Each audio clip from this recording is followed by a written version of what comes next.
What's up, guys? Today I have a talk with Sirius Exam's Rida Naser. Hello. Hi, how are you? Thank you for having me. Yeah, no problem. Thank you for taking the time to do this. Of course. It's actually fun how this happened. We already had a brief talk before we started this talk, but Yeah. maybe to give the listeners some context around the whole story.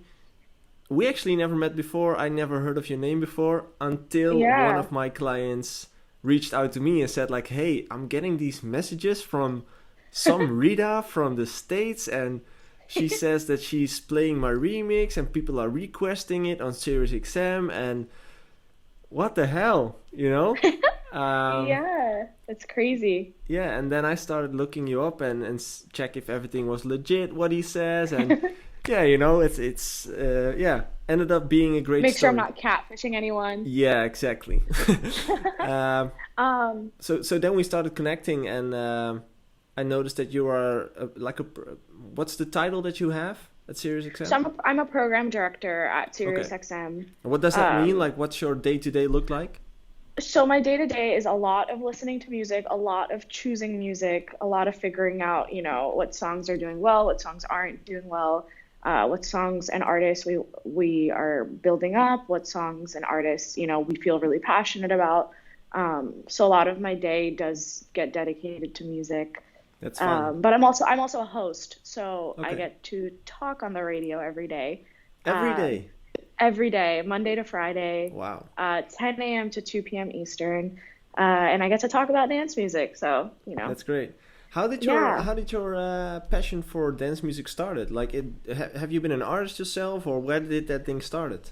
No, so it's actually my story's a little crazy. So I was in college and I was 19 years old and I was kind of lost. I had no idea what I wanted to do. Mm-hmm. Um, which is the normal thing for 19-year-olds at this. And I was driving to school and I was listening to the radio and they had a contest happening and they were like, um, win a meet and greet with Selena Gomez. And at this point, Selena Gomez was the biggest thing in any teenager's lives. So I was like, oh, okay, let me try to enter this. So it was just like retweet a tweet. So I was like, okay, cool. So I retweeted the tweet and then they reached out to me like an hour later and they were like, hey, you won. I was like, oh, cool. I was like, that's awesome. I was like, let me bring my little sister. That'll be cool. At the time I lived on Long Island, which is a suburb right out of the city. But they were like, yeah, it's in Manhattan. Come to New York City on this day and, you can meet her. And I was like, oh, cool. Awesome. So I went to this radio station. At the time it was like CBS Radio 92.3 now. It was one of the big top 40 stations in New York City at the Mm-hmm. time. And I went with my sister and I walked in and I was like, wow. I was like, this is so cool. Like this place is so cool. And then I saw people around my age, like 19, 20, 21, walking around, working. I don't know if they were interning, some of them were working. And they got to have firsthand experience with like Selena Gomez and I'm sure other artists as well. And I was like, this is so cool. Like I was like, this is awesome. I was like, I feel like, and I turned to my sister who was I think 14 at the time, and I was like, I want to work here. And she was like, are you out of your mind? You're crazy. And I was like, no, I want to work here. I was like, this is so cool. She's like, what's wrong with you? Are you crazy? So then they gave me tickets to a concert that day that they were hosting. From So Selena. no, it was actually just like another concert. It was some artist that they were presenting. Okay. And they gave us tickets. It was like a week later. So then I was like, okay. I was like, let me go. I was like, I didn't really have interest in going to the actual concert, but I was like, let me just go and try to talk to the people who work there. So I was on my way home that day, and I actually sat on the train with a girl whose older sister interns there. And I kind of picked her brain about it, and she was like, she loves it. You should do it. It's a great opportunity, whatever. And I was like, okay, cool. So I was like, okay, I'm going to go to the concert. I'm going to talk to them, talk to whoever works there, and kind of just, like push my way Yeah. in a sense. Uh, Networking. yeah, it was, yeah. So then I was like, I contacted them through Twitter, which is how they talked to me at first. And I was like, hey, I was like, I just want to say thank you so much. I had such a great time, whatever. And they're like, yeah, you're welcome. They were super nice about it. So then when I went to the concert, I was like, hey, would love to like meet up with you guys. So I met up with the morning show crew. This guy's name was Brian. He was really, really sweet. And I was like, I want to intern for you guys this summer. If you guys have any availabilities, they're like, yeah, send us your resume. I was like, okay, cool. I sent them my resume the following day. They were like, listen, we can't take you. You don't have any experience in radio, like you know, or any experience in music. At the time I was working at a restaurant. Like I had no experience. I was 19 years old. Like how much experience was I going to have? So then at that point, I just felt really crushed because I was like, I feel like I just really saw a future in this. And I feel like I really just, I don't know. I just had this like vision where I was like, I can imagine myself doing this, 10 years from now and being so happy. And, you know, I just felt like my dreams just got crushed. Well, even though the dream just had gotten made like a week beforehand, but I was just like, damn, I was like, I really thought I found what I was looking for. And then I kept being like, guys, let me know what I can do. I want to intern for you guys like next semester or next year. Like I will do anything I possibly could to just try to get in there. I want to get that experience. Like, let me know what was wrong with my resume. I'll do whatever. They're like, yeah, you know, maybe you should join your school radio station. Maybe you should whatever. So I was like, okay, cool. So then like a week later, I was still really upset about it. They called me and they were like, someone just dropped out. And since you've been so persistent, we're just going to hire you. Like, whatever, just come on in. And I was like, oh my God. I was like, when do I start? They're like, tomorrow, be here at 5 a.m. And I was like, what? I was like, oh my God. Okay. So then, you know, I did that. The guy, Brian, I was telling you about, ended up being my mentor. He basically taught me everything I possibly needed to know about editing, about music, like editing interviews. I worked with a morning show, so I got to, you know, work with them during their full live show. I got to screen calls. I got basically like all of the experience in radio that you can possibly get, especially during like a live show. So I got to experience that. It was truly one of the best experiences of my life. And then, you know, after that, I just knew I fell in love with it. And I was like, let me see if my college has a radio station. They didn't. So at that point I was like, I'm going to start it. I'm going to start my school radio station. So, you know, I talked to a bunch of people there, got to make that happen, which was really cool. And then, it's still running today. I've been out of college for for 4 years now. How old are you now? I'm 25. 25. Okay. So this was all 6 years ago. I got out of, so 21 I graduated. No, I was 21 when I graduated college, so about 4 years ago. It's not too long ago. Yeah, not too long ago. So so it's still running today, which is really cool to see. So then within that time, I was like, okay, after my, you know, an internship is only 3 months. So I was like, what am I going to do after? And I got to just talk to a lot of people and see so many people, especially my age. And I just saw how hungry they were. And I was like, that just built up my passion a little bit more, being in the industry. So then after that, you know, they have like part-time positions where it's just like you can apply to like, they want like people to go to a random CVS and hand out stickers just to make like the radio station known, where, you know, we hand out like t-shirts, we hand out like prizes, and they make you go all around like New Jersey, Long Island, Staten Island, Brooklyn, like everywhere, just all around New York, just to promote the channel. Oh wow, that's old school. So it was crazy. So I was like, okay, I'll apply for it, whatever. So it was a part-time job. I was making like $10 an hour. Like me going to the city and coming back didn't even cover that, to be honest. But I did it, and I did it for about a year. I hated it, but what were you gonna do? At that point, I was just like, I just want something on my resume. It wasn't radio at all. I didn't have anything to do with like editing. I didn't have anything to do with what I truly loved. But you know what, at that point I was like, I kind of just want to get my foot in the door. I'm going to do this and whatever.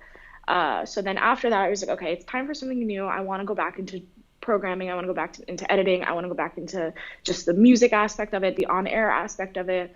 How do I do that? So then now I was going into my senior year of college, and I was applying to a bunch of internships. But at this point, I've had enough experience. You know, I had my internship, I had my job, and I had the school radio station. So within 1 year, I was able to build all of that experience. So then someone who I had been working with at 92.3 was like, hey, if you're looking for an internship, like you should try Sirius XM. And I was like, I don't know what that is. And she was like, look into it. It was one of the best experiences of my life. Isn't it I was one like, like the one of the biggest ones in New York? it is, You- but at that time I was like 20. I didn't really, my parents aren't from the US, so they Mhm. didn't, they only listened to FM. So I just didn't really grow up on it. And, it was just one of those things where I was just kind of like, okay, like let me look into it, Yeah. and then I did, and I was like, whoa, this is, my dad knew who Howard Stern was, Mhm. and he knew Howard Stern had to do with Sirius XM, but once I tried to like tell my parents a little bit, they were like, oh, okay, that's cool. Mhm. So then I looked into it, and of course I didn't realize how massive they were until I stepped foot in the building. And so at that point, I had experience in top 40, which is pop music is basically like my passion. It was my passion at that point. Mhm. And the HR recruiter placed me with Hits One, which is our top 40, SiriusXM Hits One. It's our top 40 channel. Mhm.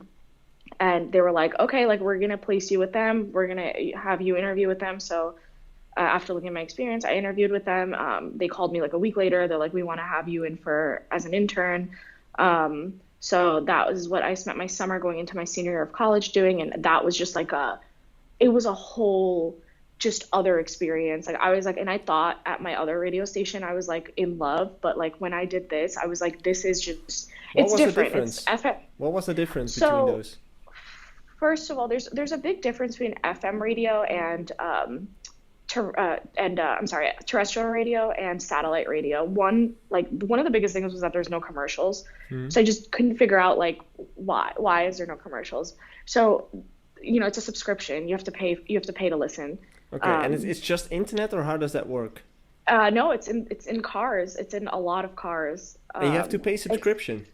You have to pay subscription for it. So Oh. when you first buy a car, they give you like 3 months, I believe they give you 3 months free, and then people start listening to it and they fall in love with it, and they're like, wait, like I want to keep it. So one of the things that I fell in love with was one, they're so, rather than making, so FM radio a lot is based on ratings. So you basically have to listen to what the ratings are saying, and Mm-hmm. at Sirius, you kind of got to do what you felt is right, and then you got to see the feedback, and then you can fix it, and then it was just, I don't know, I can't explain it. It was just it was very different. It Sounds was like very, more freedom. a lot more Yeah. freedom, and you kind of get to hear the creativity. So if you listen to a radio station, a big part of what goes into it is the stuff that plays in between the music. So it's like the little jingles and like the little clips, and at 92.3 I didn't really hear that. It was just very just like loosely produced in a sense, not to say anything bad about them, but that's just how FM radio is. It's their main focus are the hosts and the music, whereas they at SiriusXM focus on every aspect of it in a sense of making it just incredible and very different for you. So I got to see one, how they had connections with all of these artists. That's one. Two, I got to see just how much creativity and how much freedom went into it. There's a lot less rules. Another thing was it's uncensored. You can curse, you can say whatever you want. And that's different, There's right? Because in no- the States, everything's censored. everything's censored, so you can curse. There's certain channels where you can't curse, but there's most of them you can. Yeah. You can say whatever you want. When I got at the FM radio station, like I just saw the host just couldn't get on they were just so uniformed in a sense where they were like, okay, I have to talk about this contest. Okay, I have to talk Yeah. about this ad. I have Yeah. to talk about LASIK eye surgery. And I was like, what? So then I come in here and like I got to witness their morning show, and they could talk about, I could literally be like, I'm so sleepy. I could talk about how sleepy I am for an hour. As long as I make it entertaining, it's okay. Yeah. So to be able to do that, I was like, wow, this is really cool. Yeah, and then on top of that, obviously, like I just got to see like the relationships they all had with these artists, and then like the number one thing out of all of this is that it's national. It's a national broadcasted service, meaning really? you can hear it all throughout the states. You can hear it in California, you can hear it in Utah, you can hear it in Ohio, whereas terrestrial station, you can only hear it in that like Yeah. certain area that you're in. So like someone in California has no idea what 92.3 is, whereas someone in California will know exactly what Sirius XM is. So that was obviously the biggest thing where it was like, whoa, it just has a massive, massive audience. And you can see like how many subscribers we had. I think at that point it was like 29 million. Now they're up to like 36 million. Holy shit. Just the And then we States just or worldwide? it's the States and Canada. Okay. Yeah. Yeah, so that's the it's North America Mm-hmm. is a subscription, and then we just acquired Pandora as well. So now we kind of work hand in hand with Pandora. So now all together we have 100 million subscribers, which is really Oh, cool. wow. That's a lot, man. Yeah, yeah. So when I started there, I was like, this is it's just different. And then the dynamic in the building was different. Whereas at at the terrestrial station I was at, there was one program director, three hosts, Mm-hmm. one music director, and then I come to Sirius and there is hundreds of channels. Like there's like you can think of any channel you can think of. They have like a 70s channel, they have an 80s channel, they have like a jazz channel, a yoga channel, a spa channel. It was just like whoa, and every single one had a program director and then someone working Yeah. under them and then like as many hosts, like, and I was like whoa. So that also opened up my eyes where I'm like at 92.3 there was like everyone fighting for one position, whereas here there's so many opportunities. Like I work alongside like 80 program directors, you know what I mean? So it's like going from a station where they had one now where there's like so Yeah. many. I was like wow, you kind of see the opportunity there too. Mm-hmm. Where I'm like I can see a future here. So I did that, and then the next year once I finished my internship I was like I love this place. They also made it such a good experience for me. Like, and they're like the SiriusXM internships. They just do such a great job with making sure that they treat their interns like gold. Mm-hmm. Like they are so against like you don't get coffee, you don't get like you don't do any of those stereotypes. Like You actually learn something. you actually learn. Like Yeah. we're not here to waste your time, and we're here to make this experience so good for you that you want to work here. And that's exactly what they do, and that's exactly what they did for me. And I was like, screw FM radio. I am going to focus on satellite radio. Like, this is just Yeah. so amazing.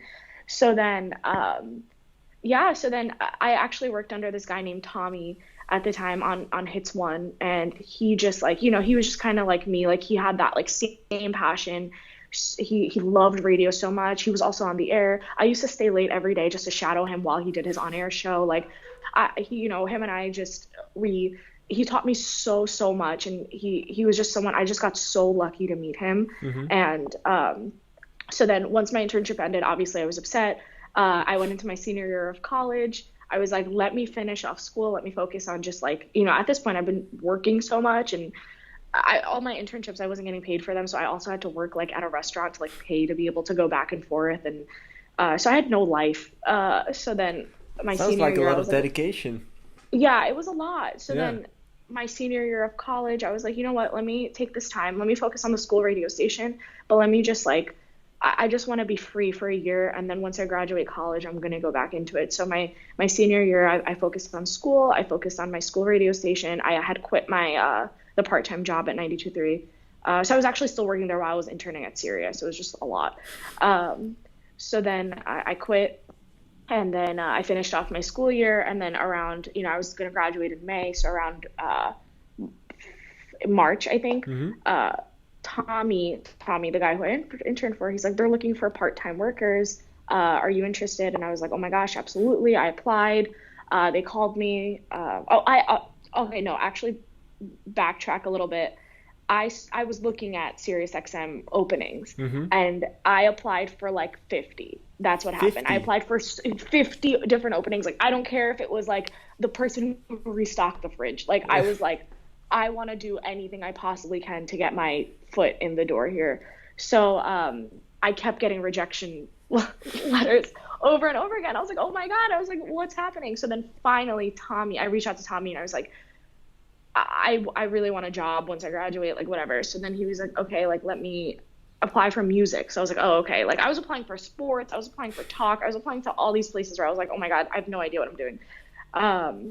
So then, yeah, I applied for the music part-time position. Then Tommy went to the hiring manager, and was like hire her. I'm telling you, like, because he got to work with me Yeah, they already firsthand for a long experienced time. working with you, so Exactly. So then, I went in for 3 different interviews. I got hired. I was part-time. And this part-time coordinating gig, I actually got it right after, like, August. So I had got to enjoy my summer, and then I started in August. Um, so then what happened? Okay, so then, I started there. It was a part-time gig. So basically you just help out whoever needs help. So it could be any channel, like any channel. I worked on the Broadway channel. I worked on, like, it was just like the metal channel, like the any channel you yoga could channel possibly, seems interesting. the yoga, everything you could possibly do. Like every day would be something different. And I was like, okay, this is cool. I'm getting to have exposure in so many, I was only familiar with Top 40 at the time. I'm having so much exposure to different channels and different genres and whatever. So then, within that time, Tommy knew I wanted to be on the air, and he was like, I know I can see you on the air. I know, like, I can imagine you being a host. And I was like, okay, I'm 21. I'm 21 when I started. So then I was like, okay, one day, it's a dream. Like, one day I'll get there. So then he had moved from Hits 1 to BPM, and he was like, BPM is looking for a host. Just tell me when, and I'll guide you. I'll show you how to use the mic and whatever. And I was like, oh my God. I was like, no, not yet. I was like, I'm scared, like, whatever. So he was like, just go in and try. I was like, I don't know anything about dance music. I was like, I know maybe Avicii, like maybe Levels. Like, that is like the extent of my knowledge of dance music. And he was like, listen to BPM for 2 weeks, get your ass in there and record yourself. I was like, oh, fine. So then I did it. And then I was like, don't send it to anyone. Don't show it to anyone. Don't show it to your boss. Like, his boss, who gets to approve whether he wants me or not. I was like, please don't. He's like, okay, I won't. And then what does he do? He sends it to him. And then his boss, who's my boss now, his name is Geronimo. He, like, heard me, and he was like, we need to get her on the air. And I was like, what? And he was like, he contacted me. He was like, he's the vice president of dance and electronic at SiriusXM. So he, me as a part-time person heard about this guy and was like, he's like this big boss. Like, I don't know, I don't want to, like, deal with a big boss right now. I just started. So then he would, like, ask me he's like, hey, can you do this, record it like this. So I kept making more. So I kept, anytime I possibly could, I just kept making more recordings. And then he was like, okay, so after a year of doing that, while I was still working there, he was like, okay, I'm going to put you on the air. So then within that time, I had gotten promoted to be full-time there, and I was working on, like, the 70s channel, the 80s channel, and the gospel channel, and then the Margaritaville channel, which is, like, Jimmy Buffett's channel. So, when you're new, you get, like, assigned those channels. So you have quite some knowledge about different kinds of music now. Exactly. So it was cool. It was cool to experience it. So I was doing that at the time, working full-time on those channels. And then Geronimo was like, I'm going to put you on the air, whatever. I was like, wow, okay, that's amazing. So then, so now it's been 3 years since I've been on the air. And within that time, I taught myself dance music. So, researching it every day, and then, just, like, living it every day, being able to, and then he was like, we're going to send you to festivals, you're going to cover festivals. I was like, I have to learn it, and I'm not going to lie, like, the first year was such a struggle. Like, if you listen to my interviews, I was like, you can tell I had no idea what I was talking about. I was like, I don't know how they still let me do this, but yeah. So now, within that time, I've grown a passion for it. And so within that time, Tommy was on the air Monday to Friday. They had put me on overnights, and he was the APD of BPM, so right under Geronimo. And Tommy was like, I'm leaving. Like, I'm going to a different department. He was moving to the digital department. I was like, what? So then Geronimo and I had gotten to work together. He was like, okay, we're looking for an APD for BPM. I want it to be Rida. And I was like, whoa. I was like, that is, like, a really big responsibility. It's a very high profile channel on our platform. Like program director, or what's the? Yeah. So so APD is the associate program director. So it's just it's basically you just work right under the program. So it goes part-time, and then a coordinator where you kind of just work on the channels, you do what you're told. And then the APD was the associate program director, or we call it the assistant music programmer, actually. Okay. And we work right under the program director, whereas like you get to take on more responsibility in a sense. Like if the PD, the program director, is not there, you're able to take on more responsibility. You can help with the music. You have more of a hand in it rather than just doing the technical work day to day. So then at that point, I think I had gotten promoted to APD a few months prior to that. So then Geronimo was like, I want Rita to be the APD of BPM if Tommy's leaving. So then I was like, this is huge. Like, this is massive for you to be asking for me, for someone like him to be asking for me. Like, he's like a legend in the dance world. So like, it was just like a really, really big deal. And I was like, okay. So then, they took me off 70s, 80s, all those other channels. But in that time I was actually working on Pop 2K as well as a coordinator. It's the pop hits of the early 2000s. So I got to kind of stick to my early passion, like in pop, but then also kind of start my new, and also kind of start my music, start my passion in dance. So it was cool, which I actually still work on today. But anyway, so then he asked me and I was like, okay. I was like, you let me know what I have to do. And then I took over that position, and then Tommy left on air. So then I ended up getting the 10 a.m. to 2 p.m. shift Monday to Friday on the air. And that's a lot of airtime. So it's really cool. So now I live and breathe dance music, and I still get to have my hand in pop music because I work on the early 2000s pop channel. So I kind of have both my passions in my hand, but that's basically how I got into dance music. And then I got to they sent me to Ultra, they sent me to EDC Vegas, they sent me to EDC Orlando, they sent me to Electric Zoo, and I was like, and I had never been to a dance festival before, and I was like, holy crap, this is incredible. I was like, this is so amazing. So then that's just basically how that's I quite got a into story. it, and and it's so crazy to think that I'm, like, it's just like this wasn't that long ago, and to think that I've been able to go through that much it's a good experience. But I'm just gonna turn my air condition on. Let me know if oh yeah, sure, no it's worries. too loud. Okay. But like it sounds like I said before, you're a dedicated girl, and you've been working a lot, for free, making a lot of hours, giving it your all to actually put your foot between the door. And it paid off, this few years later, you've been at the position where you wanted to be. Well, you didn't knew you wanted to be there because you didn't even know what dance music was. It's so crazy to think about, because when I think back to when I was 19 years old and I was like, wow, one day I'll get there. One day I'll be a host, and one day I'll be a program director. And to think that I'm there now is just like, it's surreal to me. And and one of the things that I got to learn working under my boss Geronimo is that he has helped so many artists make it big. And I was like, I'm gonna do that. I was like, I'm gonna do that. I'm gonna follow your footsteps, and I'm gonna do that. And I you got started with it. Well, yeah. So now I'm like, okay. So now I kind of, I just got promoted to program director a few months ago. So now I have more of a hand in the music. I have more of like I'm able to do these things in a sense. So that's when. What I was wondering, because now that you're program director, you can pick the music, right, which you're playing. Yeah. And what I was wondering, what I thought was interesting to see is when you started playing the bootleg of Josh. That's an unofficial remix, right? So how can you play that on the radio? Like I didn't really understood how that worked. To be honest, I don't think we can. I don't think we can. The record label, if they wanted to, they could be like, take it down, or if the artist was like, heard it, they could be like, take it down.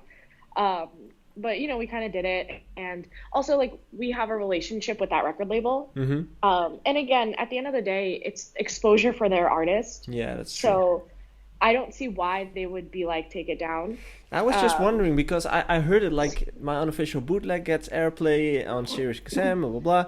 And I've heard one of these stories before, because here in the Netherlands, I'm not sure if you're familiar with Radio 538.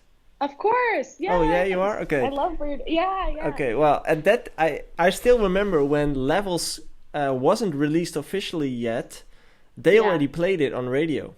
Yeah. And that It's a was big also, risk. You can get yeah, in a lot of trouble. that Yeah. was also like, I was like, what the fuck? How can they play this song when it's not even released yet? Because it was all over the internet. Like you can Yeah. find it anywhere. It just wasn't released official. So It's just basically like, yeah, you can get in a lot of trouble. But I think at that point it was kind of just like Louis Capaldi started on Sirius XM. mhm, He got his first ever radio airplay on Sirius XM, and mhm.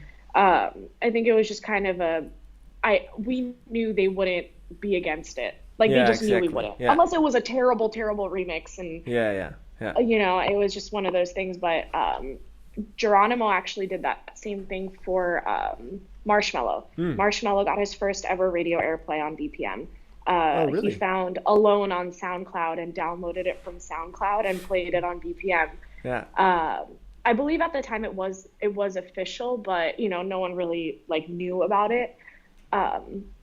So yeah, I think there was only like one time that I know of that we've gotten in trouble for it. But yeah, it's kind of like a big risk. Yeah. But at this point, it was just kind of like we're gonna do it, and if they tell us to take it down, we'll take it down. Yeah, exactly. Um, And you it, found it, this remix through SoundCloud as well, or how did you? SoundCloud, Okay, SoundCloud, yeah. so is that like one of the main places where where radio people discover new talent?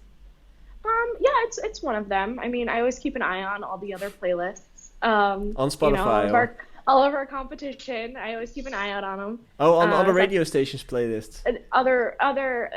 mostly because there's not many dance stations here. Dance music is not like Radio 5. It's not like the Yeah. Netherlands where it's like, you go into a car and dance music is playing. It's not Yeah, like all that day here. So long. there's not many dance radio stations here. So I kind of have to keep an eye out on playlists, whether it's Apple, it's Spotify. I keep an eye out on those, and then I've kind of built in this industry. I get music sent to me a lot, and then also it helps being on the air Yeah. because not only am I a program director, but I'm also on the air. So what a lot of people don't know is that hosts don't choose the music. They act like they choose the music, but the program directors choose the music. But in my sense, I do choose the music. So Do when you a lot choose of like people, 100% for the host? Because I believe that in here in the Netherlands it's like 80-20 or 90-10. we have certain shows where the host does get to choose, but mostly, yeah, we choose it Okay. all. Yeah, and the host will be like, "Hey, can I play something?" And we'll be like, "Yeah." Or we have like specialty shows where there's this host named Liquid Todd, and he brings us like brand new music, and he sends it to us first, and then we're like, "Yeah, you can play it." So it really depends. Yeah. But as for being in like rotation, yeah, we choose every single song. Okay. I work with Geronimo, so he's the VP, so I have to run everything by him. Hmm. So we choose the music for every single minute that's on BPM. So a lot of people who are listening think as the host I'm choosing the music. So they DM me, they message me on Twitter, they message me on Facebook, and they're like, listen to my song, or they'll email me. So I kind of get a lot of that too. Like I have a folder that I fill up every week, and then once a week I go through that folder and I go through all of the music that was sent So to you me. do And actually check them, because that's one of the biggest course. questions that I get from artists. Like, I can Yeah. send my music to radio programmers or like Yeah. other DJs, but somehow nobody's listening. I listen. I listen. I know Geronimo listens. I listen. Sometimes, yeah, it is overwhelming because I can get up to like 100 emails, Yeah. in a day of just music. So like it is difficult. It's difficult to go through every single song, and the only thing they have to realize is we listen to about 45 seconds of the song. Yeah, it's like click, click, click. So it has to make an impact on you right away. But a lot of artists, I know it's really frustrating for artists, but like if I don't like a song, I'm just gonna move on. I don't want artists to be like, or if I don't feel like it'll work on the channel. Like I've worked on the channel for three years now, so like I know what the audience likes, and I know what kind of sound they're looking for. and then I also know what kind of a sound is good to experiment with. So within that time, I've kind of just figured out like what works and what doesn't. And when people send me music, I'll listen. Of course I'll listen, but I can't respond to every single one being like, it's impossible. You know, and then a lot of people will be like, oh my God, okay, well here, I fixed it. And I'm like, please stop. Like, you know, or if I'm kind of just like, if I do, a lot of times what happens is if I do answer, I'm like, yeah, it's cool, but you know, it's just a little too slow. They're like, oh, okay, I pitched it up. I'm like, no, like you can't do that. Like, so I'm really careful with like what advice I give, and I don't want to, sometimes it's hard because I don't want to put their hopes up of being like, yeah, we will play it, or like, even if I say it's good or it's great, they're going to be like, she's going to play it on BPM. Yeah. No, because every week I only get to choose like 3 or 4 songs to add to the playlist, and it needs to outdo every single other song that I'm looking at. Yeah, and that's a tough one. It's tough, and it's yeah, I can't explain to you how difficult that is. And then I get a lot of backlash too, where they're like, you're picking favorites, or you're not choosing my songs, or you're not listening to them. And then I'm like, I promise you I'm listening. I can't get back to every single person. I really can't, unless I hear the song and I'm like, it has just blown me away, and like we're going for it. But like it's difficult. It's like a lottery. It's like a lottery ticket, as in it doesn't happen a lot, but sometimes you have one of those tracks where you just instantly feel like, yes, wow. Yeah, and you know, it's just one of those things that like I don't want artists to feel discouraged when, you know, they send music to a program director, but they also need to be careful about kind of rubbing a program director the wrong way, which is, it's happened to me so many times. There's actually some guy who sent me like 4 emails in one day, then just kept replying to those emails being like, okay, here's a radio edit, okay, here's an extended mix, okay, here's a remix. I'm like, calm down, I haven't even listened to the original yet. And then he somehow found my desk phone number and called me. Oh wow. And then texted me, and I was like, stop, like, now I don't want to listen to your, I don't want to, like, stop. Yeah. You know, and it's just like there comes like a certain point where I'm like, you have to be professional. I understand, trust me, like I understand persistency, but like you have to do it in a professional way. You cannot get like that where you just get on someone's nerves. And now, like, of course I'll look at the music sense of it, I'll listen to it, and I'll be like, if it's good, it's good. But like there's gonna be something in my head where I'm like, oh my God, you're so annoying. Yeah. You know what I mean? Like you have to be the right amount of persistent if you want to you know, make it in the industry. You can't just like get under people's skin and force it. You cannot force it. So what is the right amount of persistency in your opinion? Like how many times should people, or could people email you before you think like, fuck, this is annoying? Listen, email me a song, and then email me a follow-up. And email me a follow-up, and then most likely if they follow up, I'll reply. And then, you know, maybe if you do have a remix that comes out for it, like 2 weeks later, send it to me. That's fine. Don't call my personal phone. Don't, it's, you know, it's very easy to know what too close to do and what not to do. Yeah. Like don't text me on 9 p.m. on a Saturday night. Don't text my, don't call my work, don't get my work phone number from someone else. Somehow you Google, I don't know what you did, and call me off guard while I'm sitting, like, you know, going about my day, and I pick up this random number, like, Rida, have you heard my song? I'm like, whoa, like, that is when it's like, okay, like, kind of, settle down a little bit. Kind of stalking stuff, you know, like, they just I've gotten people who've gotten like defensive.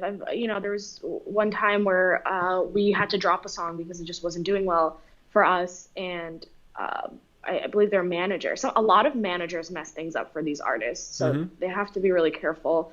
And he just kept texting me. He sent me like the music video. He sent me like he just kept texting me, and I was like, oh please, like.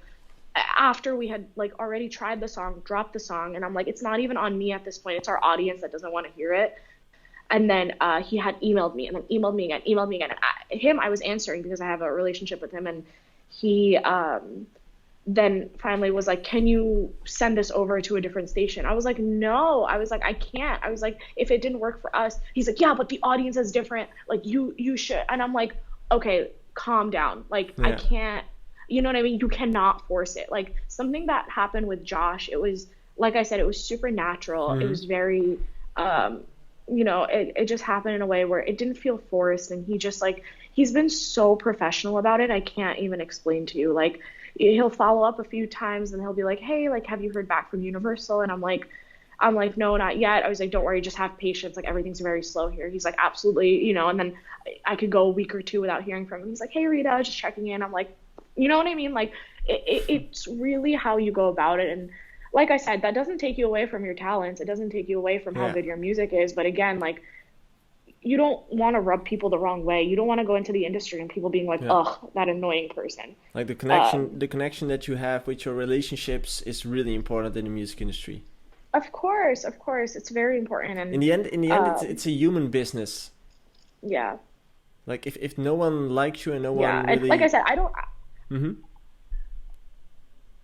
No, like I was saying, like I would never be like, that person annoyed me, so I'm not going to play their song if it's a good song. That's something I would never do. But again, you have to remember, like, every human being has like something in their head that's like, without you realizing, it's pulling you back from something. Whereas like, I want to organically like the song, but if I like in my head, like, you've rubbed me the wrong way, like a million times, and it's between someone like Josh, who is like so passionate. And it's like, so like, think about it this way. If I get 2 songs sent to me, one is from an artist who just like really like came into my personal space, is like whatever, and I'm like, okay, it's a good song. And then someone like Josh sends me a song, and I'm like, okay, it's a good song. And I only have one song to play that weekend, and I'm like, or that week. And I'm like, they're at the same level, but like, what's the difference between them? Yeah. You know what I mean? At the end of the day, like, it does. Yeah, of course, talent really matters. But at the end of the day, like, I do want to like see their passion. I do want to see that they're going to be able to be in the industry and be professional in the industry. And someone like Josh is. Yeah. And whereas like some artists just aren't ready to be in that world yet. Like, if you can't talk to a radio programmer, how are you going to play festivals? How are you going to play massive shows? How are you going to deal with fans? And that's something like you just have to look at. And yeah, I also think that it's like the power of the favor is a big thing in the music industry, and that's where the personal aspect comes in. As in, like you said, it's tough. You have to try to not do that. Yeah, you have to. Yeah. But you're a person. You can't help it. You can't help it. We all have like an allergic zone where we just have people that we don't like. Simple. Yeah, and it's just, you can't, like, you obviously can't be biased towards it because of their talents. But sometimes when there is a decision being made like that, like, maybe it does come into play. Not saying it has many times, but I'm just saying, like, it might, Yeah, true. Yeah. Well, thank you for giving some insights about the world of radio and the world of Sirius XM. I think DJs, well, mostly music producers and other artists, will probably get some value out of this episode, as in having a deeper look into the radio world, because a lot of people don't know what's happening behind the scenes. Yeah. So thank you for taking the time to actually explain more about how all these things work, and tell them your story, because it's kind of a special story as well. Thank you so much for having me. I really appreciate it. It was really, really nice talking to you, and I would love to have you on my show too one day. Yeah, when sure, you come no to problem. the States. Yeah, I'm actually I'll be at AD this year, so we should meet. I'm there as well. Yeah. Absolutely. Awesome. Yeah, we're going to be doing like live interviews and stuff, so I'd love to have you on. Cool. Yeah. We'll talk later, and thanks for the show. Great. Thank you so much for everything.